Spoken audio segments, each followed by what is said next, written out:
가 있습니다. 교육을 시키는데 많은 돈을 투자를 하고 많은 뭐 학원도 보내고 아이 자체도 본인의 어린 시절에 많은 시간들을 교육에 투자를 합니다. 그리고 최근 들어서 이제 금융 투자, 아이가 직접 금융 투자를 할 수 있게 도와주는 그런 트렌드가 생겨 있고요. 요새 뭐 실제로 손을 들어 주셨네요. 잘 안 들리시나요? 무시하고 진행하셔도 괜찮겠습니다. 아, 그냥 진행할까요? 예, 예, 그냥 이렇게 누르시는 분들도 계셔가지고요. 아, 네네, 알겠습니다. 아마 잘 안 들리시는 분은 그 스피커 볼륨을 조금 틀어 보시는 것도 한 방법이 될 것 같습니다. 네, 그러면 진행을 하겠습니다. 그래서 아이한테 금융 투자라는 개념이 이제 최근에 좀 많이 핫해지고 있는 개념이고, 반면에 건강이라는 것은 좀 투자를 하지 않는, 건강에 대한 투자는 하지 않고 있다. 그냥 아프지만 않으면 된다. 이런 좀 어떤 생각들이 팽배해 있는 것 같습니다. 그래서 오늘은 이 세 가지 투자에 대한 좀 비교를 먼저 시작을 해보겠습니다. 우리나라가 이제 뭐 여러분들도 다 아시겠지만 애들한테 너 대학만 가면 너 하고 싶은 거 다 해도 돼. 이런 얘기를 한 때가 있었습니다. 그리고 그런 뭐 대학의 합격률이라든가 이런 게 굉장히 높아져 왔고 동시에 우리나라 경제력도 굉장히 빠르게 상승을 해왔던 시기가 있었는데 그래서 지금 요즘 부모들이 아이를 키우는데 얼마나 드느냐를 보니까 본인이 버는 연봉의 10배를 지출한다고 해요. 그래서 내가 돈을 뭐 한 달에 300만 원을 번다. 그러면은 내 자녀는 내 대학을 가기까지 약 1억 7천 정도가 들고 내가 만약에 돈을 아주 많이 번다. 그러면은 애를 하나 키우는데 10억씩 든다. 이런 또 조사 결과가 나왔습니다. 그래서 굉장히 아이를 키우는데 큰 노력을 기울이고 있다. 교육에 많은 노력을 기울이고 있다라고 알 수가 있는데 문제는 이 오른쪽에 보시는 자료입니다. 대학 교육 프리미엄의 몰락입니다. 이 그래프가 뭐냐면은 조금 지난 자료긴 한데 옛날에는 확실히 고등학교까지 졸업하는 것보다 대학교를 나왔을 때 뭐 임금이라든가 이런 게 높아서 더 잘 살 수 있는 비율이 높았습니다. 그래서 비교적 확실한 투자라고 보여졌었는데 뒤로 갈수록 2000년대가 넘어가고 2010년까지 가니까 대학교를 나왔는데 오히려 고등학교까지만 나온 사람보다 더 임금이 낮은 사람이 20%나 되더라. 이런 통계 결과가 나왔고요. 그 5년 뒤에 또 자료를 하나 나온 게 있어서 보니까 2015년에는 대졸자 3분의 1의 평균 임금이 고졸보다 낮았더라. 이런 내용까지도 찾아볼 수가 있었습니다. 그만큼 이제 고등학교, 그 대학교를 열심히 노력을 해서 보내는 것이 100% 성공하는 투자가 아닐 수도 있다. 그리고 그런 기세가 점점 커가고 있다라는 거를 알 수가 있습니다. 그 밑에 보시면은 제일 최근 이제 AI가 나오죠. AI가 이제 나오면서 벌써 이 사무직들이라든가 어떤 대학까지 나와서 차지했었던 직업들이 위협을 받기 시작했어요. 그래서 이제는 AI가 내 일자리를 다 대체해버리기 때문에 오히려 AI, 아직은 로보트가 그렇게 많진 않으니까 몸으로 할 수 있는 것은 AI가 내 일자리를 빼앗지 못할 것이다라는 생각에 다시 블루 칼라로 넘어가는 블루 칼라 전성시대까지 오고 있다고 합니다. 그렇기 때문에 우리가 교육을 열심히 받는 것도 물론 중요하지만 이런 앞으로 세계가 변하는 데 있어서 어떻게 변할지를 모르기 때문에 이런 건강도 같이 신경을 써야 된다라고 볼 수가 있고요. 두 번째는 금융입니다. 금융 재테크는 뭐, 아이고, 네, 금융 재테크입니다. 금융 재테크를 보시면 확실히 좀 2000년대, 2010년대, 20년대 돼가면서 미성년자들이 주식에 투자하는 아이들이 굉장히 많아졌어요. 직접 투자한다기보다는 이제 부모님이 너 이거 컸을 때 이 회사 주식을 갖고 있으면은 많이 같이 성장해 있을 거야. 이런 마음으로 같이 이제 투자를 해 주시는 건데요. 실제로 뭐 세뱃돈 아니면 뭐 어린이날 선물 대신에 어디 무슨 회사에 주식을 사줬다 이런 게 이제 트렌드가 된 적이 있었습니다. 그리고 다행히도 요 아이들의 주주 수익률이 아빠보다 낫다. 이런 이제 기사들이 나오기 시작했습니다. 왜냐하면은 아빠는 이 마음이 급한 거예요. 빨리 돈을 많이 벌고 싶어. 그런데 애들은 일단 그 계정 자체를 아빠가 만지고 있는 경우도 많고 애들은 신경을 안 쓰기 때문에 가만히 놔둬서 성장하게끔 놔둡니다. 근데 문제는 요 밑에 그림 보시면은 이제 바이 그리고 셀 보이시죠? 쌀 때 바이 값이 올랐을 때 셀을 하면은 주식은 이제 되는 거예요. 근데 그렇게 하십니까? 사람들이 보통은 그렇게 안 하고 그 생각으로 있다가 이 세일 지점에서 이렇게 삽니다. 왜냐? 이거 계속 올라갈 것 같은데? 이러면서 사다가 다시 이제 살짝 내려가면은 이거 어떡하지? 하다가 다시 버텼다가 하다가 갑자기 이 오른쪽에 빨갛게 쭉 내려오는 부분 있죠? 요때 팝니다. 왜냐면은 내가 산 거 다 날라갈까 봐. 근데 아이들은 이걸 안 한다는 거예요. 하지만 문제는 이 아이들도 언젠가는 커서 아빠가 되고 엄마가 됩니다. 그럼 그 급한 마음이 생겨서 그 시점을 잘 못 잡고 뭐 100% 성공한다는 보장이 없습니다. 그렇기 때문에 교육, 금융, 재테크 요거 다 해주는 것도 중요하지만 다행히도 우리에게는 실패하지 않는 재테크가 하나 있습니다. 바로 건강인데요. 구글에서 건강 재테크 쳐보면은 나오는 내용이 거의 없어요. 책 한 권 나오고 그러니까 사람들이 이런 건강에 대한 것을 좀 투자의 한 가지 수단으로 보지 않는다는 뜻이 되는 것 같기도 합니다. 그런데 이 사례를 좀 들려드리면은 어떤 대학생이 좋은 대학교를 나와서 학점도 높고 포트폴리오도 많이 구성을 해서 뭐 수상 경력도 있고 한데 스펙이 너무너무 좋은데 자꾸 면접만 보면 탈락을 하는 거예요. 근데 이 친구가 알고 보니까 어렸을 때 어떤 질환으로 인한 진단서가 있었어요. 그리고 회사에서는 이분을 합격을 시키지 않는데 진단서가 있어서 건강하지 않으니까 귀하는 탈락입니다. 이렇게 하지 않고 귀하께서는 우리 회사와 맞지 않는 것 같습니다. 이렇게 하면서 탈락을 시키게 됩니다.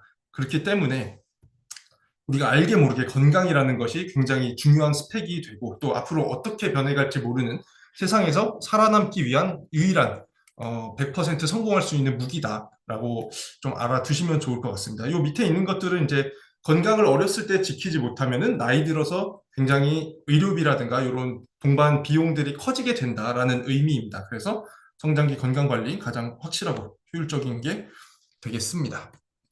그러면 이제 이 아이들이 살아갈 기반을 마련해 줘야 될 텐데요. 오늘은 두 가지에 대해서 얘기를 했습니다. 1cm에 1억 원 하는 것 뭔지 아시나요? 여기 뭐 보시면은 바로 나와 있죠. 이거는 좀 인터넷에서 돌아다니는 얘기였기는 한데, 뭐 1억에 키를 1cm씩 올려준다면 하겠냐라는 질문을 어떤 사람이 했더니 이거 돈 모아서 하는 사람 많을 것 같다. 아니면 나는 빚을 내서라도 할 것이다. 이렇게 대답을 한 사람도 있었고요. 그리고 여기 오른쪽에 보시면은 굉장히 미남인 개그맨이 있습니다. 허경환 씨인데 이분한테 어떤 분이 물어봤대요. 키 크는 약이 만약에 개발이 됐는데 1cm 키우는데 1억이 들면은 너는 거기다가 얼마나 쓰겠니? 라고 물어봤더니 5억을 쓰겠다 그랬대요. 그러기 위해서 지금 자기가 돈을 열심히 벌어서 아끼고 산다 이렇게 말을 하셨답니다. 그래서 좀 뭐 이건 정확한 수치 뭐 계산이 된 건 아니지만 사람들이 이렇게 키의 가치를 크게 보고 있다라는 하나의 예로 볼 수 있을 것 같습니다. 그래서 실제로 뭐 그러면은 키가 어떻게 소득과 연관이 있는가 이런 거를 좀 궁금해 하신 분들이 벌써 계셨어요. 그래서 우리나라에서 진행된 연구가 있었는데 제목이 한국 노동시장에서의 신장 프리미엄입니다. 한마디로 키가 크면은 돈을 많이 벌 수 있냐 요거를 지금 연구를 해본 건데 실제로 3, 40대 남성 중에 키가 1cm씩 커질 때마다 시급이 1.5%씩 상승했더라 이런 얘기가 있었습니다. 이건 뭐냐면은 뭐 고용주가 자네 키가 몇인가? 키가 크군 너는 이만큼 받게 이렇게 돼서 임금이 상승했다는 얘기가 아니라 그냥 사람들 임금을 갖다 놓고 키의 자료를 갖다 놓고 보니까 그런 추세를 보였다는 거예요. 이게 뭐 이래야 옳다 이런 게 아니라 그냥 자료를 모아놓고 보니까 이렇더라라는 얘기고요. 오른쪽에 있는 거는 보시면 미국 자료인데 여기 64, 요거는 밑에는 인치 단위입니다. 그래서 여기 제일 높은 데가 182cm, 이게 72인치니까 182cm 정도에 해당하는 키인데 한마디로 170 중후반부터 그 이상은 비슷한데 이 세로축이 소득이거든요. 한마디로 키가 좀 커질수록 소득이 높아지는 구간이 있다.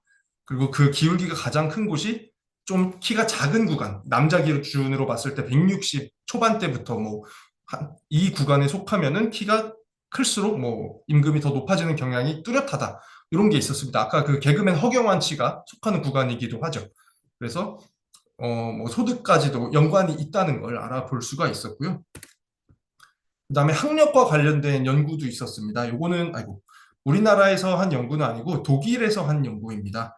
독일 같은 경우에는 이제 교육 체계가 이 초등학교 때 선생님이 아이들을 지켜보고 얘는 좀 대학교까지 가는 게 좋겠다. 아니면 얘는 빠르게 취업 전선에 뛰어드는 게 좋겠다. 이걸 판단을 해서 어느 정도 좀 중요한 역할을 하신다고 합니다. 그래서 추천서가 굉장히 크게 작용을 하는데 이 선생님이 아이를 볼 때 이 애가 시험을 잘 보는지 그 시험 성적만 보는 게 아니라 사회성, 운동 능력, 일상생활 이런 것들을 잘 하고 있는지를 아주 어릴 때부터 관찰을 한다고 합니다. 근데 그거를 잘하는 애들이 보니까 어릴 때 키가 큰 애들이었다는 거예요. 어떤 자신감이라든가 그런 면들이 좀 빠르게 발달을 했다 이렇게 볼 수가 있다는 겁니다. 그래서 이것도 이제 이렇게 사는 게 옳다라는 건 아니지만 키가 작아도 사회성, 운동 능력 이런 게 좋을 수 있지만 어쨌든 나중에 뭐 대학 진학한 애들 보니까 키 큰 사람이 더 많은 것 같더라 이런 연구였습니다. 그래서 생각보다 좀 사회적인 측면에서도 키라는 것이 중요하게 좀 작용을 하는구나 이런 거를 볼 수가 있었습니다. 요거는 조금 다른 얘기인데요. 이거는 뭐냐면은 이 9살 정도 된 애들이 1년 동안 성장을 하는데 그때 근육이 많아지고 지방도 이제 성장을 하다 보면 많아질 거라고 생각을 할 수가 있는데 이 밑에 있는 그림은 좀 해석이 어려우니까 같은 내용으로 오른쪽에 있는 그림을 보시겠습니다. 오른쪽 그림에서 요 왼쪽 요 부분은 키가 클수록 근육량이 많아졌는데 반대로 지방량이 많아지면 키가 적게 컸더라. 이런 거를 보여주는 그림입니다. 그래서 이게 지방 뭐 우리가 살찌고 나서 키가 큰다, 키로 간다 이런 얘기가 있잖아요. 근데 그것과는 생각보다 반대로 근육이 많이 크는 애들이 키도 잘 큰다. 이런 걸 보여주고 오히려 살이 찌면 지방이 많아지면 키가 덜 큰다. 이런 연구도 있었습니다. 그래서 이제 근육 관리도 키를 성장시키는 데 굉장히 중요하다라고 판단을 해볼 수가 있겠습니다. 그래서 자연스럽게 이제 근육으로 넘어왔습니다. 1kg당 1,500만 원 한다라는 얘기 좀 들어보셨나요? 우리 회원님들? 네, 회원님들 아마 많이 교육을 많이 받으셨으면 언젠가는 한 번쯤 들어보셨을 것 같아요. 이게 좀 유명하신 교수님께서 계산을 해보면서 알려주신 얘기인데, 그러니까 한마디로 근육을 1kg 잃을 때마다 뭐 병원에서 며칠, 요양원에서 며칠 간병비가 얼마 들고 이런 거를 하다 보면은 근육 1kg 손실할 때마다 1,500만 원을 잃는 것 같은 비용 손실이 난다라는 얘기였는데요. 이게 사실은 이제 앞으로 이 간병비라든가 뭐 물가가 워낙 빠르게 상승하고 있기 때문에 우리 아이들이 나중에 성인이 되고 노인이 됐을 때는 훨씬 더 큰 그 액수가 될 것입니다. 그렇기 때문에 근육의 관리를 잘 해주는 게 중요하다라는 취지였고요. 그 다음에 또 재밌는 게 근육이 튼튼한 아이들이 뼈도 튼튼합니다. 이 연구는 뭐냐면은 어릴 때 근력을 조사를 했어요.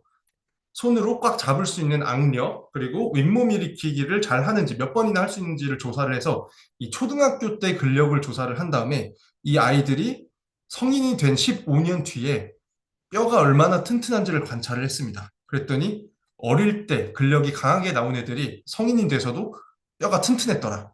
이런 거를 보여줬습니다. 그렇기 때문에 근육 관리를 잘 하시는 게 이제 뼈 건강에도 굉장히 중요하다라는 거였고요.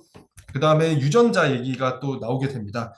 여기서는 뭘 했냐면은 열심히 달리기를 한 사람, 그리고 근육 운동을 한 사람, 그리고 운동을 안 한 사람들을 15년 동안 지켜봤어요.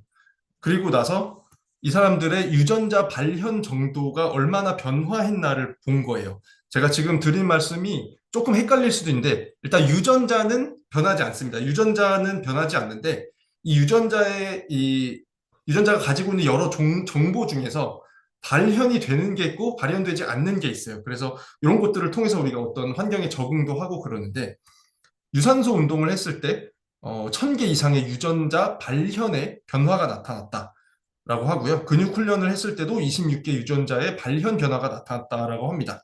내가 가지고 있는 유전 정보는 동일하지만 이 정보 중에서 어떤 거는 실제로 사용이 되고 어떤 거는 사용이 되지 않는 이런 변화가 나타났다는 건데 이 발현을 통해서 어떤 결과가 나왔냐면은 대사 관련 질환이 그 대사 관련 질환이 걸릴 위험성이 줄어들었다.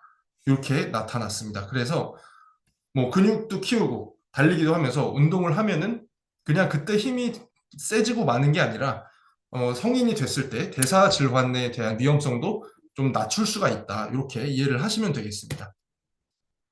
뭐 아까 근육을 1kg 잃으면은 1,500만 원이 든다고 했는데 우리가 성장기 근육을 만드는 데 드는 비용은 그러면 얼마일까요? 요거는 사실 자료가 없어가지고 제가 인공지능과의 이야기, 담화를 통해서 조금 산출을 해내봤습니다. 간단합니다. 그냥 한 달에 10만 원짜리 헬스장을 3달 가면은 근육이 빨리 안 생기는 체질이라도 초보자 수준에서는 1kg 정도 만드는데 3개월 정도가 걸린대요. 그리고 근수저라고 하는데 근육이 잘 생기는 사람들이 있어요. 그냥 주변에 보면은 별거 안 해도. 그런 사람들은 3개월 동안 4.5kg의 근육을 만들 수도 있다라고 합니다.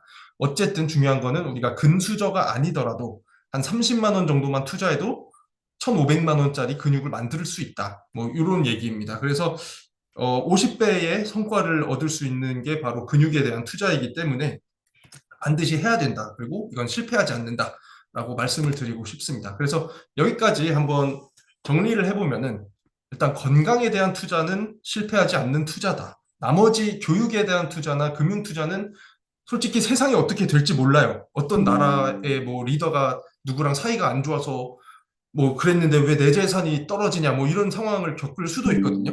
하지만 내 건강 관리는 내가 끝까지 가지고 갈 수 있다. 이렇게 아시면 되고요. 그다음에 1cm의 키, 1kg의 근육이 우리 아이의 평생 기반이 되는 것이다라는 것이고 또 건강 학습 능력 향상 효과도 운동과 이런 요 수면 영양 운동 스트레스 관리에 밸런스를 잘 맞췄을 때 다 같이 따라온다라는 겁니다. 그래서 키와 근육을 비교해 보면은 키와 근육이 컸을 때 자존감도 상승한다고 했고요. 그다음에 임금도 상승할 수 있다. 그리고 건강한 성장에 당연히 이제 좋은 영향을 미칠 수가 있고 노력으로 키울 수 있는가? 근육은 뭐 아까 말씀드렸다시피 뭐 3개월이면 1kg씩 키울 수 있다고 했고 키도 마찬가지입니다. 사실 이런 분들이 계세요. 키는 유전자 아닌가요? 이래요. 키는 유전이 100%야. 이런 분들은 어디서 그런 사진을 본 거예요. 뭐 키가 큰 사람들의 가족이 엄청 큰 사람들만 딱 있고 키 작은 사람 가족만 딱 있고 이런 거를 보셨을 수도 있는데 실제로는 사실 일란성 쌍둥이들도 키가 다른 뭐 5cm까지도 차이가 난다고 하고요.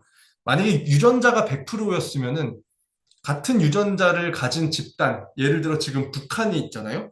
북한 사람들 남성 키 평균이 158이랍니다. 지금 우리나라 남자 키 평균이 173 정도 됩니다. 그 15cm 차이가 나버린 거예요. 그 전에 뭐 6.25 이전 그리고 6.25가 일어나고 얼마 안 됐을 때는 그 키 차이가 없고 오히려 북한 사람들이 더 컸었는데 이 세대를 거듭하면서 이 영양과 운동 이런 것들이 영향을 줘서 우리나라 남자들이 훨씬 큰 지금에 이르렀다라고 볼 수가 있습니다. 그렇기 때문에 유전자가 100%다라고 생각할 수 있지만 그거는 뭐 정말 사람한테 목숨을 잃지 않을 정도의 영양소만 공급하면은 뭐 그 사람이 클 키만큼 다 크냐 딱 생각해봐도 아닐 것 같잖아요. 그것도 있고 뭐 우리 부모 세대보다 굉장히 키가 큰 자녀들이 나오는 것도 어떻게 보면은 영향이 다 뭐 똑같은 유전자에서도 더 큰 아이들이 나올 수 있다라는 의미가 될 것입니다. 그래서 지금 요 영양, 수면, 운동, 스트레스의 균형이 굉장히 중요하다고 했는데요. 일단 각각에 대해서 얘기를 해보겠습니다. 우선 영양입니다. 우리가 그 코로나를 겪었죠. 그러면서 이 아이들이 비만율이 천천히 늘어나다가 코로나 때 많이 올라간 거를 볼 수가 있어요. 비만율이. 그래서 아, 지금 애들이 너무 잘 먹어서 똥땡해졌나 봐. 이렇게 생각을 할 수가 있습니다. 코로나 때 또 운동도 하기 힘들고 그러니까. 그런데 이 오른쪽에 보시면은 연령별 영양 결핍률이라는 게 나와요. 이걸 보셔도 참 신기한 게 영양 결핍률이 점점 높아집니다. 그러면은 지금 뚱뚱한 애들은 잘 사는 애들은 점점 잘 살아지고 못 사는 애들은 점점 못 살아져서 영양 결핍률이 늘어나는가? 이런 게 아니라 요 비만인 아이들이 영양이 결핍되어 있을 가능성도 상당히 있다는 거예요. 왜냐하면은 이 아이들한테 좀 거대 영양소, 뭐 탄수화물 같은 것들이 많이 들어가지만 오히려 필요한 뭐 식이섬유라든가 비타민, 미네랄이 덜 들어가게 되면은 우리 몸에 들어온 거대 영양소를 대사를 해내지 못하게 됩니다. 그렇게 됨에 따라서 살을 빼지 못하고 계속해서 쪄가는 이런 영양이 결핍됨으로 인해서 살이 찐 아이러니한 이 상황을 겪을 수가 있다라는 것입니다. 그리고 또 하나 문제가 요새 이제 SNS 이런 디지털 기술이 많이 발달해서 아이들의 식문화가 굉장히 좀 안 좋아지는 쪽으로 작용을 하고 있습니다. 실제로 뭐 유튜브나 어떤 SNS들 이렇게 보면서 굉장히 자극적인 음식을 많이 먹는 사람들을 보면서 그걸 따라하고 싶어 하는 아이들이 많아지고 있기도 하고요. 저 2025년도 올해 상반기 유행 음식을 찾아보니까 죄다 요 연어 깍두기를 제외하면은 다 아주 초가공 식품 또는 아주 자극적인 식품으로 이루어진 것을 볼 수 있습니다. 이런 거 다 이제 애들이 좋아하는 음식들로 보이죠. 그래서 이런 자극적인 음식들을 많이 먹는 게 요즘 이제 아이들이 겪는 환경이다라고 볼 수가 있는데 이거의 문제점은 뭐 아시겠지만 당이 굉장히 많이 섭취가 되고 있어요. 우리나라 사람들이 성인 같은 경우는 당을 많이 안 먹어야지 몸에 좋다라는 인식이 굉장히 박혀 있어서 이 당류를 섭취하는 양이 그렇게 높지 않은데 아이들, 특히 요 학생 나이 대 애들, 얘들이 단 거를 굉장히 많이 먹고 있습니다. WHO 권고 기준보다 더 많이 먹는 애들이 요 어린 나이대에서 제일 높게 나타나고 있고요. 이런 걸로 배를 채우다 보니까 식품 첨가물, 보존료, 나트륨 과다 섭취 이런 게 많이 좀 일어나고 있고 반대로 비타민, 미네랄, 파이토케미컬, 식이섬유 이런 거는 부족하게 섭취를 한다라는 결과가 나왔습니다. 지금 이 오른쪽 밑에 있는 표는 조금 재밌어서 가지고 왔는데 이게 뭐냐면은 탄산음료, 설탕이 들어간 탄산음료를 마시는 애들과 많이 마시는 애들과 적게 마시는 애들의 시험 성적을 비교한 거예요. 그랬더니 탄산음료를 많이 마시는 애들이 시험도 더 못 보더라. 이런 결과까지 나왔습니다. 그래서 이게 단정적으로 뭐 결론을 지을 수는 없지만 그런 상관관계가 있다는 거. 인과관계는 아닙니다. 콜라 마시면 시험 못 봐. 이런 것까지는 아닌데 이런 생활 습관이 굉장히 밀접하게 여러 가지 면에서 영향을 준다. 이렇게 생각을 하시면 되겠습니다.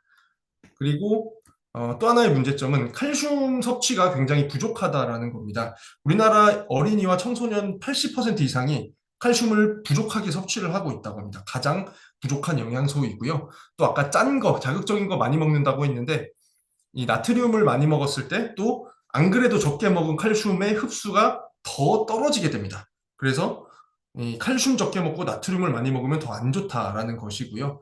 뭐 칼슘이 부족하면 당연히 뼈 건강에도 안 좋지만 이 칼슘이 우리 신경계에서 굉장히 중요한 역할을 하기 때문에 집중력이나 기억력 그리고 스트레스 내성 저하까지 나타나는 것이 바로 이제 칼슘 부족 현상입니다. 그래서 칼슘을 잘 좀 성장기에는 챙겨줄 필요가 있다라고 볼 수가 있고요. 동물 실험을 해봤는데 칼슘과 비타민 D가 부족한 동물들에게 요 보충제를 줘봤더니 얘네가 좀 기억력이라든가 집중력이 향상됐다. 이런 결과가 있었습니다. 그래서 우리 아이들이 지금 80%가 칼슘 부족을 겪고 있으니 한번 신경을 써보시는 게 좋겠다라는 말씀 드리겠습니다. 그리고 그 다음의 문제점은 바로 식품 첨가물을 많이 먹다 보면은 우리 장내에 있는 마이크로바이옴의 불균형이 온다라는 것입니다. 지금 왼쪽 밑에 사진에 보시면은 이거 지금 뭐 제가 사실 굉장히 좋아하는 음식들이 다 모여 있습니다. 근데 이거를 많이 먹으면은 장내 세균총의 불균형이 오고 장내의 투과성이 커져서 이제 장내를 막아주는 이 세포 사이로 여러 가지 염증 물질이 들어가서 혈관을 타고 막 돌아다니게 된다는 거예요. 그러다 보면은 뇌에까지 도달을 할 수가 있고 뇌에서 여러 가지 뭐 산화적 스트레스를 일으키고 염증을 일으켜서 겉으로는 이제 과잉 행동 장애라든가 불안감, 뭐 인지 기능 저하 이런 현상까지 이렇게 발생할 수 있다라고 하는 것입니다. 그렇기 때문에 최대한 우리가 식품 첨가물이 들어간 초강공 식품을 먹지 않게끔 지도를 해주시는 것이 중요하다고 볼 수가 있고요. 네, 좀 전에 슬라이드에서 보셨다시피 인지 능력에까지 영향을 미친다라는 것입니다. 그래서 실제로 틱장애와 ADHD 진료 인원이 증가 추세에 있다. 그리고 젊은 성인들 같은 경우도 ADHD 진료 인원이 굉장히 많아지고 있습니다. 성인들까지도. 사실 뭐 스마트 기기 때문일 수도 있고 여러 가지가 다 복합적으로 작용을 했기 때문이다라고 볼 수가 있고요. 조금 구체적인 어떤 물질로 말씀을 드리자면 스트레스, 뭐 카페인, 정제당, 감미료 이런 것들이 또 틱을 유발을 하니까 이런 것들을 주의해 주시면 좋겠다. 그리고 얘네들로부터 우리 아이들을 지켜줄 수 있는 게 L테아닌, 비타민 B군, 그리고 비타민 D, 오메가3, 마그네슘, 그리고 운동과 수면 이런 것들이 이제 필요하다라는 것입니다. 오메가3는 이 오메가3를 대사를 해서 좋은 물질들을 만들어 줘요. 누가 대사를 하냐면은 바로 유익균들이 오메가3를 대사를 해주거든요. 그렇기 때문에 프로바이오틱스도 같이 섭취를 해주면은 더 시너지를 얻을 수 있겠다라는 말씀까지 드려봅니다. 그러면은 이제 이런 고민을 하는 분들이 많으시더라고요. 우리 애가 채소랑 과일을 너무 안 먹어요. 이거는 이제 질문에서도 많이 받았고, 저도 사실 아이가 하나 있거든요.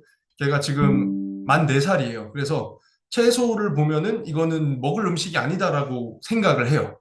반면에 사탕을 보면은 막 달라고 난리가 납니다. 그래서 저희도 이제 많이 찾아보죠. 음식과 친해지려면 어떻게 해야 되나. 그래서 음식 재료 가지고 여러 가지 뭐 미술 활동도 해보고 텃밭도 어디서 얻어다가 좀 이것저것 심어서 키워보기도 하고 뭐 요리 활동에 참여하는 거 이런 것들이 제일 많이 알려져 있는 그런 아이들에게 채소를 먹일 수 있는 요령이에요. 그래서 이런 것들 아주 어릴 때는 이런 걸 해보시는 거 추천드리고요. 그 다음에 또 이 애들이 중요시하는 것들이 좀 달라요. 그래서 칭찬이 중요한 애들도 있고 공감이 중요한 애들도 있어요. 저희 아이 같은 경우는 공감대를 형성하는 걸 되게 좋아해가지고 제가 맨날 식사를 하기 전에 야채나 뭐 당근이나 오이, 파프리카 이런 거 썰어놓은 걸 그냥 먹습니다. 그걸 먹으면서 아빠 너무 맛있다. 지금 이거 어떡해? 너도 한번 먹어봐. 이러면은 그래? 하고 한 입 깨물고 뱉지만 이렇게 조금씩 이게 커져가는 게 좀 의미가 있다라고 생각을 합니다. 그래서 일단은 좀 주변에 쉽게 구할 수 있도록 해주는 거, 그리고 배고플 때 이게 항상 있다라는 것을 인식을 시켜주는 거, 그리고 내가 애 앞에서 야채를 생으로 많이 먹는 모습을 보여주는 것도 굉장히 중요하다고 생각을 합니다. 그리고 또 같이 이야기하면서 먹는 거, 그리고 오늘 뭐 배웠어? 야채 많이 먹으라고 배우지 않았어? 이런 얘기 하는 거 굉장히 중요하다고 보고요. 이제 좀 큰 애들, 초등학교, 중학교 이런 애들은 이제 또 그들의 나이대에서 중요하게 보는 것들이 있을 거예요. 이거는 이제 애들마다 너무 다르기 때문에 뭐 어떤 정해진 방법이 있다. 뭐 갑자기 이런 뭐 미술 활동을 해보자 이러면 말을 안 들을 수도 있지만 이제 얘네들은 말이 통하니까 이거 많이 먹으면 이렇게 된다. 이런 연구가 있다. 친구들 봐라. 뭐 이런 식으로 좀 애들한테 자극이 될 만한 좀 요소를 찾아서 주입을 시켜주는 게 좋다라고 생각을 합니다. 그리고 또 하지 말아야 할 것을 안 하는 것도 굉장히 중요한데 계속해서 먹으라고 강요하는 거 이렇게 되면은 식사 자리가 스트레스로 다가오기 때문에 이거 피해 주시는 게 좋고 또 그냥 에이 안 먹으니까 나중에 먹겠지 이렇게 회피해 주시는 것도 안 좋습니다. 그러면은 그냥 이게 너무 당연한 게 돼버리기 때문에 계속해서 지치지 않고 또 우리가 사랑으로 계속해서 접근을 해 주셔야 되고요. 그다음에 오이 한 입 먹으면 사탕 하나 줄게. 이런 식으로 되면은 오히려 역효과가 납니다. 이게 많이 먹으면 안 되는 것을 주는 것이기 때문에 그리고 영상 보여주면서 떠먹여 주는 거 이건 아주 어릴 때 많이들 하시는 방법이기는 한데 이것도 어쩔 수 없을 때가 있어요. 저도 이제 키워봐서 그런 경험을 해봤으니까 아는데 그렇더라도 이제 그 상황이 되기 전까지는 네가 먹어라 뭐 이렇게라도 해주시는 게 좋다라고 봅니다. 그래서 좀 구체적인 방법까지 알아봤고요. 그 다음에 사람들이 제일 많이 궁금해할 만한 게 애가 잘 안 먹는데 영양제를 주면은 효과가 있나요? 이걸 거예요. 근데 이거에 대한 연구가 있더라고요. 그래서 아이들을 세 집단으로 나눠서 한 집단은 보호자에게 영양 상담만 해주는 집단으로 만들었고 나머지 두 집단에는 보호자한테 영양 상담도 해주고 영양제도 먹였어요. 이 애들은 모두 다 편식 아동이었어요. 그러고서는 나중에 성장한 걸 보니까 지금 요 위에 있는 이 두 그룹이 체중이나 뭐 키 이런 것들이 더 커졌다라는 걸 볼 수가 있었습니다. 그래서 좀 편식을 많이 하고 영양가가 정말로 어딘가가 부족한 아이들한테는 영양제라는 것을 주는 게 효과가 있었다라는 연구 결과가 있다. 요거를 하나 소개시켜 드립니다. 그 다음에 운동으로 넘어가겠습니다. 뭐 우리나라 어린이 청소년들이 운동을 못하는 거는 많이들 아실 것 같아요. 왜냐면은 교육열이 너무 강하다 보니까 애들이 시간이 없는 거예요. 그래서 뭐 실제로 우리나라 여자애들 같은 경우는 하루에 60분 이상 신체 활동을 하는 애들이 10%도 안 된다라고 되어 있고요. 그에 따라서 지금 비만율도 상당히 올라가고 있는데 코로나가 끝나면서 애들이 좀 나와서 운동을 하면서 다시 비만율이 내려갔다가 다시 24년부터 오르는 추세로 다시 올라탔습니다. 그렇기 때문에 비만율은 계속해서 상승을 하고 있구나라는 것을 알 수가 있습니다. 그래서 운동이 반드시 필요하다라는 것이고 운동을 굉장히 안 하고 있다는 얘기를 드렸는데 안 하는 게 뭐가 문제냐라는 걸 한번 보겠습니다. 우선 스트레스를 풀 방법이 하나가 사라지는 거예요. 그리고 잠을 잘 못 자게 됩니다. 왜냐면은 힘이 남아 있어서. 그리고 체력이 키워지지 않으니까 체력 약화도 될 수가 있고, 그다음에 밖에서 야외 활동을 안 하다 보니까 햇빛을 통해서 우리가 피부에서 합성을 해야 되는 비타민 B가 부족해질 수도 있고요. 그리고 비만이 될 수 있다. 이건 너무나도 자명하죠. 그래서 비만이 되면은 나중에 성인이 됐을 때 고혈압, 심혈관 질환, 당뇨 같은 대사성 질환에 노출될 위험성도 커지고요. 다 안 컸었더라도 이 성조숙증이라는 게 이제 비만과의 연관성이 좀 있습니다. 그래서 실제로 우리나라 아이들이 성조숙증이 진단되는 사례가 굉장히 빠르게 늘고 있어요. 요거는 좀 관심도가 높아져서 검사를 많이 해서 진단이 많아지는 것이 있기도 하지만, 우리 아이들이 노출되는 뭐 자극적인 음식이라든가 아니면 식이섬유가 없는 초가공 식품, 그리고 운동 부족, 그리고 잠들기 전에 게임하고 이런 것들이 다 같이 영향을 미쳤다라는 겁니다. 그래서 요것들을 피해 주시는 게 또 성조숙증을 좀 피하는 방법이다라고 말씀을 드리고 싶습니다. 그래서 요거를 한번 정리를 해봤습니다. 운동이 부족한 원인과 이걸 해결할 방안은 어떤 게 있는가를 봤는데, 일단 운동이 부족한 원인은 운동이 재미없어서와, 그리고 공부해야 돼서, 아니면은 뭐 게임해야 돼서, 이런 게 있었습니다. 디지털 및 스크린 기반 기술을 사용한다는 거는 게임을 하거나 영화나 드라마를 본다는 거겠죠. 그래서 요걸 묶어서 보면 결국은 운동할 시간이 없거나 운동이 재미가 없거나라는 겁니다. 그래서 요 두 가지 원인을 좀 해결을 해야 된다라고 볼 수가 있고요. 그래서 시간이 없다라는 거, 공부를 해야 되기 때문에 시간이 없다라고 생각을 하는 분들이 많은데, 이건 일단은 인식이 개선이 돼야 돼요. 공부를 잘하려면 오히려 운동을 해야 된다. 요거는 그냥 지금 뒤에서 이제 사례를 들어서 말씀을 드리겠습니다. 그래서 일단은 공부 잘하려면 운동도 잘해야 된다라는 게 하나가 중요하고요. 또 하나는 일단 디지털 재미가 없어서 운동을 안 한다고 했는데, 요새 애들이 디지털 및 스크린 기반 기술을 좋아하니까 이것들을 접목한 어떤 운동이 있습니다. 뭐 예를 들면 실내 자전거를 하는데 앞에 화면이 있어서 다른 사람들과 경쟁을 할 수 있다든가, 그런 여러 가지 디지털 기술과 운동의 접목, 이런 것을 좀 생각을 해볼 수 있을 것 같아요. 앞에서 제가 지금 운동을 잘하는 게 공부를 잘하는데도 중요하다라고 말씀을 드렸는데, 그게 왜 그런가 하면은 실제로 운동을 했을 때, 숨이 찰 정도로 운동을 하고 났을 때 집중력과 기억력이 더 향상되더라라는 연구 결과가 있었습니다. 그리고 부정적 감정을 개선해 주기 때문에 스트레스 완화에도 좋고요.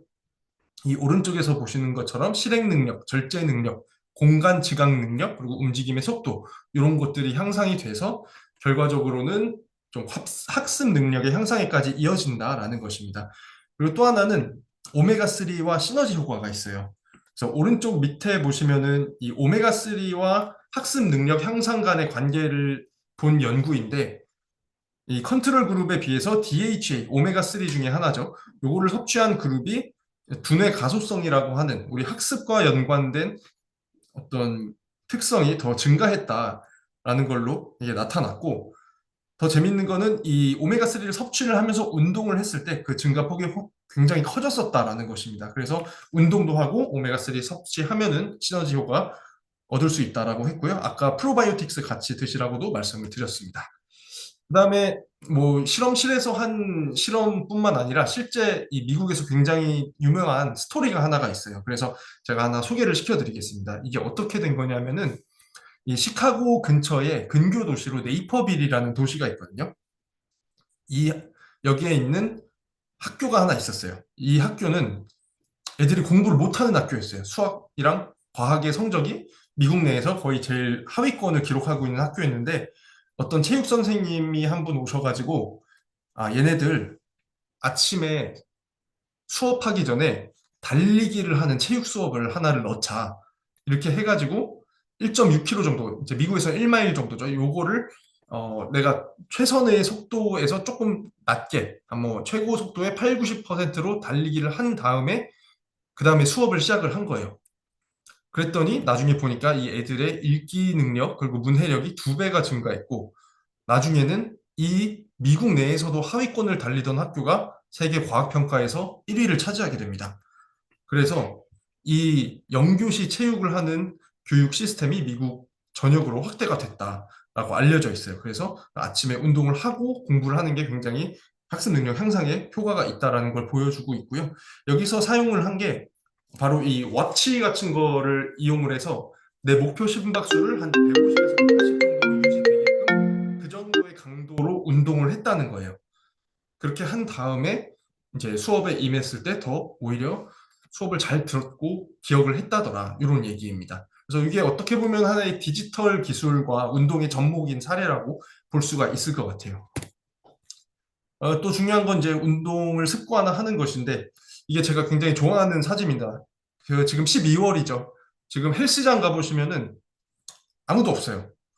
근데 1월이 되면은 사람들이 새해 다짐, 뭐 살을 빼야지, 운동해야지 이런 그 다짐을 하면서 헬스장이 꽉 차게 됩니다. 그러다가 2월이 되니까 다시 사람들이 하나도 없어졌어요. 지금 한 명 있잖아요. 이 사람이 헬스장 관장님이에요. 지금 이 기계가 잘 돌아가고 있나 보고 있는 거다라고 생각이 드는데 그만큼 우리가 이 습관화를 하는 게 굉장히 어렵다라는 겁니다. 그래서 이게 제 생각에 중요한 게 뭐 헬스장을 끊고 막 결연한 의지를 다지는 것보다는 실제로 지킬 수 있는 것들, 좀 너무 높지 않은 어떤 목표부터 구체적인 목표를 만들어서 차근차근 해 나가는 것이 굉장히 중요하다. 그리고 성공하는 그 맛을 봐야지 된다라고 생각이 되고요. 그러려면은 이제 시간이나 날씨 또는 장소에 크게 구애받지 않을 수 있는 행동, 그런 운동, 그리고 혼자서도 할 수 있는 거, 그리고 내가 했을 때 어떤 성장을 하는 기록이 보이는 그런 또 운동을 정해서 하는 게 좋겠다라는 것입니다. 뭐 대단한 걸 할 필요도 없이 뭐 예를 들어 투명 의자처럼 앉아서 몇 초 버티기, 다음 날은 1초씩 더 버티기, 뭐 이런 것도 괜찮은 방법이라고 봅니다. 그리고 이제 어쨌든 우리의 시간이 굉장히 제한이 되어 있으니까 시간 대비 효율적인 운동을 하려면 이 그림에서 보시면은 이 다리 부분이 굉장히 근육이 크게 차지를 하고 있어요. 그래서 우리는 다리 운동에 조금 더 집중을 해야 된다. 상체는 몸이 멋있어지는데 중요해 보이지만 사실은 우리가 건강하고 또 효율적인 운동을 하는 데는 다리가 중요하다. 이렇게 기억을 하시면 되겠습니다. 그 다음에 수면인데요. 수면 뭐 우리나라 애들 많이 못 자죠. 또 이것도 역시 교육 때문입니다. 부모님들은 10억씩 쓰고 애들은 6시간씩 자고 이러는 게 지금 우리나라의 현실이라고 볼 수가 있는데 확실히 이제 객관적으로 봐도 OECD 평균보다도 훨씬 더 적게 자고 특히 고등학생 같은 경우에는 하루에 6시간밖에 못 자고 있는데 이게 집에서 누워서 6시간 자고 또 학교에서 결국은 짬짬이 자게 됩니다. 수업 시간에 막 자고 이래서 결국은 이렇게 굉장히 좋지 않은 생활 습관이 들게 된다라는 것이고요.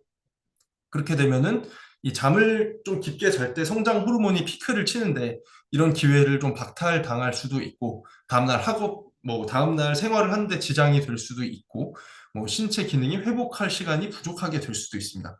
그러면서 정서적인 문제도 생기고 또 학업 능력도 저하되는 안 좋은 결과를 가지고 오니까 좀 우리나라 수면 현황도 좀 좋지 않다라는 것입니다. 그리고 뭐 수면을 할 때 특히 첫 번째 깊은 수면 단계에 들었을 때 이 성장 호르몬이 가장 많이 나온다라는 거는 우리 회원님들 많이 알고 계실 것 같아요. 그래서 뭐 10시부터 2시에 성장 호르몬이 많이 나오니까 자야 된다 이러는데 내가 뭐 공부하다가 아니면 바쁜 일이 있어서 2시, 3시에 잔다. 그럼 오늘 나는 성장 호르몬 안 나오는 거냐? 오늘의 성장은 내가 못하는 거냐? 이거는 아닙니다. 2시에 자면은 한 3, 4시쯤 돼서 이 피크가 올라올 수는 있어요. 하지만 이런 생활이 반복될 경우 어차피 다음날 일어나서 학교 가야 되는 시간이 정해져 있잖아요. 그렇기 때문에 늦게 자면은 그만큼 수면을 적게 하게 되는 것이고 다음날 생활에 영향을 받기 때문에 결국은 10시에 자는 생활 습관을 들이는 게 좋다. 이렇게 기억을 해주시면 좋을 것 같고 특히 같은 시간에 자고 일어나는 생활 습관 방학이든 휴일이든 계속해서 똑같이 자고 일어나는 게 제일 이상적이다라고 말씀을 드리고 싶고요. 그리고 수면이 그래서 실제로 키 성장에 을 좀 연관이 있냐, 잘 자는 게 그렇게 중요하냐라는 거를 또 어떤 분들이 궁금해해서 아이들을 데려다가 실험을 해봤습니다.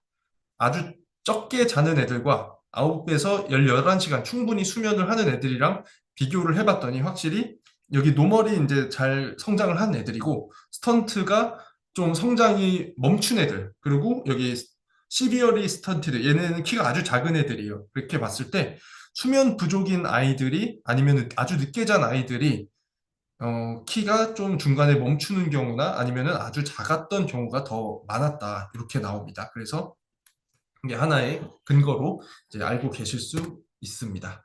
이것도 한번 정리를 해봤습니다. 이 수면이 부족한 원인, 크게 뭐 생활 습관, 학업도 있지만 생물학적인 원인이 있을 수도 있어요. 수면 부하가 늦게 걸린다. 요게 무슨 소리냐면은 잠이 안 온다 이거예요. 나는 불면증이 있어. 뭐 잠이 안 와. 불안해서 그런 것 같아. 막 이런 애들 아마 고등학교 때 굉장히 많을 텐데 그거를 좀 해결할 수 있는 방안이 바로 운동하는 거예요. 운동하면 힘들어서 잠이 잘 옵니다. 기본적으로. 그 다른 정말 큰 의학적인 문제가 없다면. 그래서 일단 운동 습관하는 게 중요하고요. 그다음에 멜라토닌이라는 게 잠을 잘 오게 해주는 물질인데 얘네는 견과류나 체리, 뭐 바나나 이런 것들을 섭취를 하시면은 좀 멜라토닌으로 대사가 됩니다. 우리 몸에서. 그렇기 때문에 얘네를 좀 저녁 시간에 섭취를 해주시는 것도 굉장히 좋습니다. 그다음으로 생활 습관, 뭐 밤에 스마트 기기 사용하고 뭐 커피 마시고 이런 애들 요새는 카페에 고등학생들도 꽤 와서 막 뭘 하고 있더라고요. 그래서 조금 놀랬는데 이런 것들이 결국은 또 잠을 못 자게 하는 생활 습관이 되기 때문에 이런 것들을 막아주시고 그다음에 학업과 수면, 공부하느라 잠을 못 잤다. 하지만 사실은 잠을 잘 자야 공부를 잘할 수 있다라는 거 이런 인식 개선이 또 필요하다라고 볼 수가 있고요. 불안감 이런 것들 뭐 다 해봐도 안 되면은 이제 건강기능 식품 섭취도 해볼 수가 있습니다. 그래서 스트레스를 좀 완화시켜주는 효과가 있는 게뭐 프로바이오틱스도 있고 오메가3 그리고 미강 주정 추출물 L테아닌 이런 것들도 뭐 시도를 해보실 수는 있습니다. 주로 이제 아주 중증이 아니면은 프로바이오틱스나 오메가3 선에서 좀 여기까지 하고 뭐 운동 열심히 하는 거를 시도를 우선적으로 해보시면 좋을 것 같습니다. 그래서 수면 습관을 들이는 요령이 있는데요. 일단 같은 시간에 자고 일어나기, 그리고 자기 전에 어떤 뭐 루틴을 만드는 것, 따뜻하게 뭐 목욕을 한 다음에 책을 좀 읽고 디지털 기기는 어디 정해진 장소에 정해진 시간에 갖다 놓고 이런 것들을 하시는 게 좋고요. 운동도 자기 직전에 임박해서 하면 잠이 깨버려요. 그렇기 때문에 좀 몇 시간 전에 운동을 마치는 습관을 들이시는 게 좋고요. 그다음에 침대 위에서 다른 당연히 하지 마셔야겠죠. 그래서 뭐 10시간 이내에는 카페인 안 마시고 3시간 이내에는 음식을 안 먹고 2시간 이내에는 일을 하지 않고 1시간 이내에는 화면을 보지 않고 이런 방법들이 있습니다. 13-2-1 규칙이 있습니다. 그리고 수면 패턴도 확인을 할 수가 있는데 이런 뭐 워치 같은 거 이런 거를 통해서 내가 잠이 잘 자는 뭐 환경이 어떤 환경인가 이런 것들도 파악해 보시는 게 도움이 됩니다. 그다음에 마지막으로 스트레스입니다. 스트레스. 뭐 우리나라 애들 또 스트레스 많이 받는 거 여러분 잘 아시죠? 이 불쌍한 우리 아이들 학업 스트레스 가장 많이 받는 나라입니다. OECD에서. 그리고 또 학교 생활이 굉장히 만족스럽지 않은 나라가 바로 우리나라입니다. 그리고 어린 아이들도 점점 우울증이 걸려서 우울증으로 병원에 가는 아이들 수가 늘고 있다고 해요. 아이들 자체는 줄어들고 있는데 우울한 애들이 점점 많아진다는 거예요. 그래서 좀 우리나라의 이 교육에 대한 경쟁 이런 게 너무 좀 과열돼 있다 이런 생각이 듭니다. 근데 이 스트레스의 문제가 또 뭐냐? 바로 스트레스를 많이 겪다 보면은 성장 호르몬 그리고 성장에 굉장히 중요한 IGF-1이라는 호르몬 인자의 분비가 저해된다는 것이 있고요.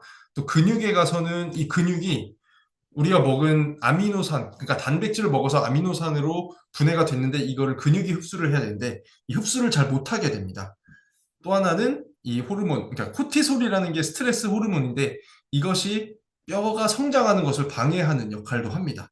그렇기 때문에 성장에도 굉장히 좋지 않다라고 알려져 있고 이것도 일화가 있는데 이 과테말라, 남미에 있는 과테말라라는 나라 아시죠? 여기에 마야인들이 살고 있어요. 이 고대 문명을 자랑했던 마야인들. 그들이 과테말라라는 나라에 살고 있었는데 이 과테말라는 치안이 너무 안 좋아서 그러니까 우리나라는 이제 스트레스를 받는다는 게 이 시험을 못 볼까 봐 스트레스를 받는다. 뭐 등수가 안 나올까 봐 스트레스를 받는다 이건데 이 과테말라에 있는 마야인들은 학교를 갈 때 항상 목숨을 내놓고 다녀야 돼요. 그래서 여기 있는 부자들은 방탄차에 총을 든 가드들이 아이를 경호를 합니다. 근데 그렇지 못한 경우에는 이제 이 목숨을 내놓고 학교를 왔다 갔다 해야 될 스트레스에 노출이 돼 있다는 거예요. 근데 이 아이들의 일부가 미국으로 이민을 갔더니 금방 키가 급성장을 했다는 거예요. 그래서 이 연구를 지켜본 사람이 이 만성 스트레스가 아이들의 성장을 크게 막는다. 요거를 이제 입증을 해낸 사례라고 얘기를 하고 있습니다. 그래서 스트레스도 굉장히 중요한데 관리 방안이 뭐 여러 가지가 있습니다. 물론 이제 아이들마다 스트레스를 받는 그 환경이나 이유가 다르고 그렇기 때문에 스트레스를 푸는 방법도 다를 수밖에 없지만 그래도 대체적으로 많은 사람들이 스트레스를 좀 건전하게 풀 수 있는 방법이 바로 운동, 그리고 적절한 수면, 그리고 명상, 여가, 그리고 뭐 여가 중에서도 특히 독서가 스트레스를 해소하는 데 가장 좋다라는 연구가 또 있더라고요. 요거는 이제 독서를 하면서 내가 어떤 상상을 나래를 펼치는 게 좀 스트레스로부터 멀리 할 수 있는 방법이 된다. 그래서 음악 감상, 뭐 산책, 커피는 이제 아이들이니까 뺀다고 치더라도 산책, 음악 감상, 독서 다 좋지만 독서가 특히 좋았다. 비디오 게임도 스트레스를 풀기 위해서 하기는 하는데 이거를 하면 오히려 심박수가 올라갈 수도 있다고 합니다. 요새 특히 온라인 게임을 많이 하잖아요. 그러면 다른 사람들과 경쟁을 하게 되고 그러다 보면 또 뭐 어떤 다툼이 생길 수도 이렇게 되면서 오히려 스트레스가 더 생기는 경우도 있고 어쨌든 비디오 게임을 하면은 심박수가 오르기도 하더라 이런 결과까지 있었습니다. 그래서 강력하게 추천할 수 있는 거는 독서, 뭐 음악 감상, 산책, 영화 감상 이런 것도 굉장히 좋다고 보고요. 그다음에 요것들이 다 공통적으로 이 코티솔이라는 스트레스 호르몬 수치를 감소시키고 다른 그 엔돌핀이라든가 세로토닌, 도파민 좀 행복감을 느낄 수 있게 하는 그런 물질들이 분비가 되게 해더라 이렇게 알려져 있습니다. 피해야 할 것을 피하는 게 굉장히 또 중요합니다. 스트레스를 먹는 걸로 푸는 사람들이 있는데 이 먹으면은 또 살찌고 살찌면 성조숙중, 비만 뭐 이런 굴레가 아까 제가 소개를 시켜드린 게 있었죠. 그래서 좀 과식을 하는 거 피하시고 운동도 내가 스트레스가 아주 심했으니까 오늘은 운동을 아주 많이 할 거야 이렇게 하시면 안 됩니다. 이것도 이제 회복할 에너지까지 다 써버리게 되기 때문에 그렇다라는 것이고요. 그다음에 과도한 카페인을 섭취하는 거, 이것도 이제 잠을 좀 방해를 할 수가 있기 때문에 네, 이것도 피해 주시는 게 좋겠습니다. 그래서 여기까지 한 거를 좀 정리를 해보겠습니다. 요 네 개를 다 골고루 균형 잡아서 해야지 아이가 잘 성장을 하는 것이지 하나만 집중을 하면은 안 돼요. 영양에만 집중을 하고 수면, 운동 다 필요 없다. 이렇게 하면은 애가 클 수가 없고 영양에다가 뭐 잠만 많이 잔다고 키가 쭉쭉 크면은 애는 공부는 언제 할 거야? 운동은 언제? 이런 문제가 생기고 운동을 많이 하면은 좋지만 또 운동하고 공부도 해야지 성적도 나오고 뭐 잠도 자고 잘 먹는 것도 해야 되기 때문에 뭐 하나만 뭐 집중을 해서 이렇게 하는 것보다는 네 가지 다 균형을 잡아서 애가 좀 커갈 수 있게 도와주시는 것이 굉장히 중요하고요. 뭐 영양은 당연히 성장하는데 재료로서 작용을 하고 뭐 비만이 되고 뭐 영양 결핍률이 급증을 하니까 결국은 미네랄, 뭐 비타민, 단백질, 식이섬유 요것들이 좀 아이들에게 부족한 것이다라는 것이고 그다음에 항상 영양 상태를 확인해 줄 수 있는 그런 뭐 프로그램이 있다면 뭐 참여를 해 주시는 것도 굉장히 도움이 될 것이고요. 그다음에 수면 같은 경우는 이제 성장 호르몬에 있어서 굉장히 중요하다고 말씀을 드렸습니다. 근데 우리나라 아이들은 많이 못 자고 있으니까 좀 잘 정해진 시간 안에 숙면을 취할 수 있도록 해주시는 것 그리고 잠이 잘 안 온다라고 하는 아이들은 운동을 습관화해 주시는 게 중요하고요. 그다음에 운동 같은 경우는 뭐 근육도 커지고 뼈도 커지고 학습 능력도 향상이 되기 때문에 굉장히 중요하다라고 했는데 우리나라 애들은 운동을 너무 안 하고 있다. 비만율도 그래서 상승하고 있다라고 했습니다. 그래서 이걸 해결하기 위해서는 운동을 습관화하는 것 그리고 뭐 좀 디지털 기기를 너무 좋아하는 아이들 같은 경우는 디지털 기기를 이용해서 오히려 더 운동을 잘 할 수 있도록 자극을 주는 그런 뭐 프로그램을 사용을 해본다든가 그런 기기를 좀 같이 이용을 해보는 것도 좋을 것 같고요. 운동을 하는데도 단백질뿐만 아니라 뭐 프로바이오틱스, 비타민 B, 오메가3 이런 것들이 도움이 많이 됩니다. 비타민 B 같은 경우는 이제 에너지 대사에 굉장히 중요하기 때문에 운동 성능을 그러니까 운동을 많이 할 수 있게끔 하려면은 비타민 B가 잘 공급이 되어야 합니다. 그리고 항상 체지방률, 그리고 뼈 나이 체크나 뭐 자세 관리 이런 것들도 신경을 써주셔야 돼요. 자세만 잘 관리를 해도 내 숨은 키에 한 2cm 정도는 찾을 수가 있습니다. 이거는 성장판이 닫힌 뒤라도 이제 자세의 문제이기 때문에 자세 관리해 주시는 거 굉장히 중요하고요. 지금 몇몇 우리 리더님들께서도 갑자기 자세 관리 얘기하니까 이렇게 허리를 딱 펴는 분들이 계신데 이렇게 좀 굉장히 바람직한 반응이라고 생각이 됩니다. 마지막으로 이제 스트레스. 아까 스트레스 많이 받아서 마야인들이 키가 못 큰다는 얘기 드렸었죠. 그리고 스트레스를 가지고 있으면은 일단 공부도 안 돼요. 공부도 안 되고 뭐 잠도 안 오고 밥맛도 없고 이렇기 때문에 그 아이들이 그 스트레스를 얻는 환경, 이유 이런 걸 잘 파악을 하시고 그것들을 잘 풀어낼 수 있는 방법들도 뭐 익히시는 게 좋고 대표적으로는 운동, 독서, 명상 이런 것들이 있었습니다. 게임은 그렇게 크게 도움은 되지 않았다라고 하고요. 그리고 또 스트레스 호르몬 완화에 도움이 되는 게 바로 또 프로바이오틱스, 오메가3 이런 것들 있었습니다. 그래서 여기까지가 이제 제가 강의를 위해서 정리한 내용들이었습니다. 그래서 우리 리더님들한테 많이 도움이 됐기를 바라는 마음에 좀 잘 들어주시고 또 열심히 경청을 해주신 분들이 너무 많아서 너무 감사드리고요. 그다음에 사전에 저희가 질문을 조금 취합을 해온 게 있습니다. 굉장히 많은 질문을 해주셨는데 제가 몇 개를 선별을 해야 되는 상황이었어요. 근데 제가 질문을 선별할 때는 너무 개인적인 질문, 우리 아이가 어떤 걸 겪고 있었는데 지금 몇 살인데 이런 거는 좀 답해드리기가 어렵거든요. 왜냐하면 그 아이의 상태를 파악하기도 어렵고, 뭐 의사 선생님들처럼 이렇게 진단을 할 수 있는 것도 아니어서 조금 오늘 강의와 관련이 많은 부분들에 대해서 좀 정리를 해봤습니다. 그래서 일단은 키 성장에 도움이 되는 요소들이 알고 싶어요라고 하셨는데, 물론 유전자 굉장히 중요하지만, 굉장히 중요한 재료 중에 하나지만, 일단 우리가 가지고 태어난 유전자 안에서도 이 그 유전자가 허락하는 우리 키의 범위가 있어요. 그 안에서라도 최선의 그 결과를 얻고자 하기 위한 노력이 필요하다라는 것이었고, 그게 바로 영양, 수면, 스트레스, 운동의 균형입니다. 그래서 이 네 가지가 그 중요한 요소라는 거 말씀을 드리고요. 그다음에 키 성장에 좋은 운동 어떤 게 있나요? 하는데 그 줄넘기, 농구 이렇게 점프하는 게 좋다라는 거는 들어보셨죠? 근데 요것들이 실제로 그 수직 자극을 주기 때문에 다리 뼈에 있는 붙어 있는 성장판에 수직적인 기계적 자극을 주기 때문에 얘네가 실제로 여러 운동 중에서 굉장히 효과가 있다 이렇게 알려져 있습니다. 그래서 점프를 하는 거, 축구, 달리기도 다 좋습니다.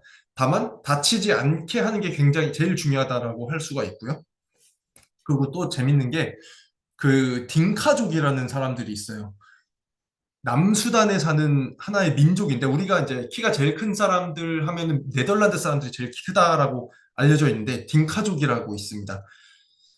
민족으로 따졌을 때 그래서 뭐 유튜브나 이런 데 찾아보시면은 뭐 여자 키 평균이 180이다 이런 사람들이에요. 근데 그 사람들이 그 줄넘기랑 비슷한 이렇게 막 뛰는 행동을 하더라고요. 그래서 딩카족 운동 이런 거 쳐보시면은 또 좀 아이디어를 얻으실 수가 있을 것 같아요. 아, 이런 움직임이 중요하겠구나라는 거 말씀을 드리고요. 그다음에 쌍둥이로 태어날 때부터 키가 작은 아이. 그러니까 쌍둥이들은 좀 원래 엄마 뱃속에서 영양을 나눠서 얻기 때문에 작게 태어나고 어린 시절에는 작습니다. 근데 그렇다고 그들의 뭐 성인 평균 키가 그냥 혼자 태어난 애들보다 작냐? 또 그거는 아니라고 해요. 그렇기 때문에 너무 걱정하실 필요 없고 좀 어릴 때만 작아 보이는 것 뿐이니까 그냥 결국은 신경 써주셔야 되는 거는 오늘 말씀드린 네 가지의 균형, 영양, 수면, 영양, 수면, 운동, 스트레스 관리 이 균형을 잘 잡아주시는 게 좋고요. 성장 호르몬에 대해서도 아마 관심이 굉장히 많으실 것 같아요. 아마 우리나라에서 가장 오남용되는 약이라고 생각이 됩니다. 불과 한 2, 3주 전에 제가 어떤 학회를 갔다 왔는데 여기서 한 분이 발표하신 연구가 뭐였냐면은 이 성장 호르몬이 정말 그 효능이 있는가. 근데 여기서 효능이 있냐라는 대상이 일단 성장 호르몬이 분명히 도움이 되는 애들이 있어요. 얘네는 뭐냐? 성장 호르몬이 정말 안 나오는 애들. 정말 의학적인 근거가 있어서 맞아야만 하는 애들. 그 기준에 부합하는 애들은 도움이 된다라고 하는데 그렇지 않고 그냥 우리 애가 조금 작아서 한 170, 한 3 정도 되는데 180까지 키우고 싶어요. 이런 그냥 특별한 이유 없이 맞추는 경우 이런 게 사실 궁금한 거잖아요. 근데 그 발표를 해주셨던 분이 2200개 정도의 논문들을 다 검토를 해봤대요. 근데 이거에 대해서 그렇다라고 한 결론이 난 연구가 없다는 겁니다. 물론 우리가 무작위 임상을 해봐서 성장 호르몬이 도움이 되지 않는다라는 결론이 난 그런 연구도 못 찾았고 있다고 한 연구도 못 찾은 거예요. 근데 이게 좀 알아두시면 좋을 것은 어떤 그 약품 같은 거에 대해서 연구를 해서 효과가 없는 결과가 나오면은 그 효과가 없는 결과가 이제 우리 약은 효과 없어요 하면서 논문을 내는 경우가 잘 없습니다. 그래서 요거는 이제 좀 기억을 해 주시면 좋을 것 같아요. 그래서 좀 근거가 없다, 아직까지도. 그런 얘기고요. 그 다음에 늦은 시간에 자면 키 성장에 얼마나 영향을 줄까요?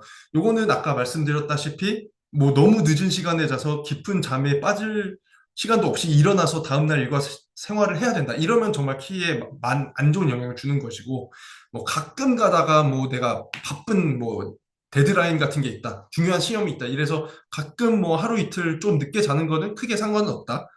이렇게. 하지만 평소에 좀 일찍 많이 충분히 자는 게 중요하다라는 것이고요. 그다음에 비만 자녀 건강 관리와 그 밑에 고기, 초과고급 식품만 먹는 아이 얘기는 아까 그걸로 좀 대체를 하면 될 것 같아요. 그 야채 잘 먹이는 방법. 일단은 내가 그 아이 앞에서 많이 먹고 있어야 된다, 야채를. 집에 항상 야채나 뭐 당근 이런 것들을 언제든지 꺼내 먹을 수 있게 풍족하게 구비를 해놔야 된다. 제가 요즘 하는 거는 그냥 밥 먹기 전에 냉장고에서 토마토나 당근을 하나씩 먹어요. 이게 또 성인들한테는 당 조절하는데 굉장히 좋다고 하잖아요. 그래서 그냥 언제든지 먹을 수 있게 장을 보면은 당근이랑 오이 같은 걸 깎아서 냉장고에 넣어놔요. 그리고 밥 먹기 전에 먹으면서 이걸 굳이 애 앞에서 먹어요. 이거 봐라, 아빠 이거 당근 먹는다, 맛있겠지? 이렇게 하면서 먹는데 이런 것들이 조금 도움이 되지 않을까 이렇게 말씀을 드려봅니다. 그리고 건강기능식품은 어느 정도까지 챙겨야 될까요? 이렇게 하셨는데, 일단 뭐 무조건 막 다 많이 먹는 게 능사는 아니고, 아까 보셨다시피 확실히 근거가 있는 것은 아이가 잘 먹지 않는 아이, 편식하는 아이들한테 그 부족한 부분에 대한 영양소를 챙겨줬을 때 좀 성장이 잘 이루어졌다라는 그 연구를 제가 소개를 시켜드렸잖아요.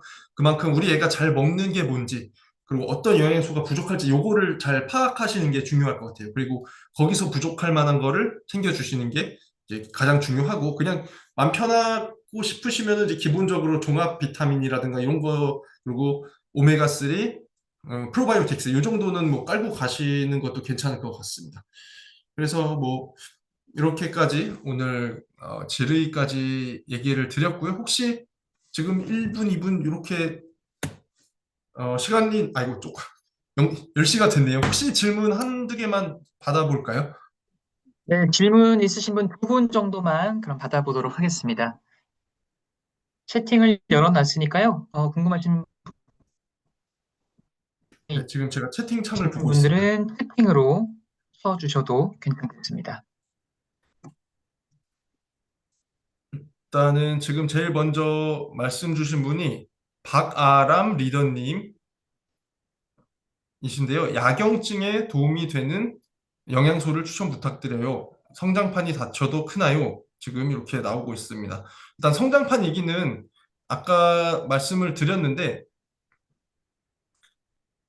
성장판 같은 경우에는 이 다친 데가 좀 시기가 달라요. 그래서 뭐 손을 보고 손에 엑스레이를 찍어서 성장판이 다쳤습니다, 이렇게 하더라도 아직 어디 척추라든가 이런 데는 조금 더 클 수가 있습니다.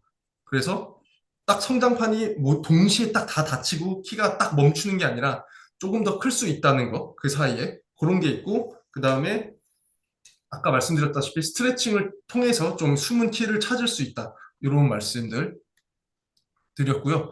지금 질문이 갑자기 굉장히 많이 올라오고 마지막 한 있는데, 분만 더 네네. 답변 주시면 될 것 같습니다. 그리고 뭐 야경증 같은 경우에는 뭐 비타민 A가 가장 도움이 된다라고 얘기가 되고 있습니다. 비타민 A를 너무 많이 먹으면 또 안 되는 거 아닌가요? 이렇게 생각하시는 분들도 계신데, 만약에 영양제를 통해서 너무 많은 비타민 A를 드시는 거는 안 좋은데, 좀 당근같이 좀 자연에 있는 비타민 A를 많이 드시는 거는 우리 몸이 그걸 구분을 해낼 수가 있어요. 아, 이거는 너무 많이 먹어도 뭐 내 몸에서 안 쓸 수 있어, 이렇게 되는데, 영양제인 비타민 A는 좀 문제가 될 수 있습니다. 장기간 고용량으로 복용하시면. 그래서 그렇게 말씀을 드리고요. 그다음에 아이클타민 요것도 이제 아마 이게 키가 커지는 영양제다 뭐 이렇게 유명하긴 할 텐데, 결국은 이것도 우리 아이가 잘 안 먹는 미량 영양소를 보충해 준다라는 데서 의미를 찾을 수는 있을 것 같아요. 왜냐면은 이것도 결국은 임상 시험이 없는 뭐 건기식이잖아요. 그래서 제가 이렇게 단정적으로 말씀을 드리기는 어려울 것 같습니다. 그리고 성장 호르몬 부작용에 대한 연구 결과는 일단은 제일 흔한 거는 좀 주사 부위의 뭐 통증이라든가 근육통 이런 것들이 많이 있습니다. 이런 위장관계의 질환들. 그래서 뭐 성장 호르몬을 맞으면은 성격이 이상해져요. 뭐 조숙증이 와요. 이런 것까지는 아니고 뭐 그냥 일반적으로 흔한 주사에 의한 뭐 통증 이런 것들이 있겠습니다. 조숙증 주사 맞는 아이에게 도움되는 영양소가 따로 있진 않습니다. 그냥 부족하지 않게 균형을 잘 잡아서 드시는 거 이렇게 말씀을 드리겠습니다. 아메이 키즈로도 충분한가요? 네, 요것들 근데 아메이 키즈로만 키우지 마시고 일단은 자연 식품들 우리 엄마의 또 정성이 들어간 그런 사랑과 정성으로 좀 키워주시면 좋을 것 같습니다. 네, 초등 여아도 제가 좀 다 할 욕심이 자꾸 생기는데 건기식이 좀 먹을 수 있는 그 건기식들이 있어요. 그래서 요거는 아이들을 위해서 만들어진 건기식들이 있으니까 그것들 알아보시면 좋을 것 같고요. 스테비아 토마토 수시로 먹어도 될까요? 요거는 이제 스테비아는 혈당을 올리지는 않지만 너무 단맛에 익숙해져서 또 단 거를 찾게 되는 습관이 들 수도 있다고 하기도 하고요. 이게 설탕이 아니지만 또 몸이 인슐린이 반응을 할 수도 있다고 해요.